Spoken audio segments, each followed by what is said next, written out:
Salam uşaqlar. Bugün biz Lukrura girerek burada biz artık yeni frisbee olan bu şeyi yoxlayacağıq. Bu kostümü almağa çalışacağıq uşaqlar. Nasıl olsun kostümü sizə bir göstərim. Ondan sonra almağa başlayacağıq. Bonus pulumuz var idi. Hesabım daha çoxdur. Əslində belə şeydə kartlar da çoxdur. Bundan da nə qədər ala bilər yəni. Alma ihtimalim %100 yani. 200 tane alabilir kartım var orada. Burada azdı, köhnə hesabımdı.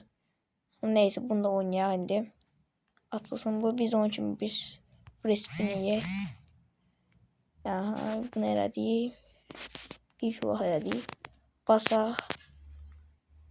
Və çıxdı uşaqlar. İlk denemədə çıxdı uşaqlar. Videonu sonlandırıram uşaqlar. Sağ olun, kanalıma like atmayı unutmayın.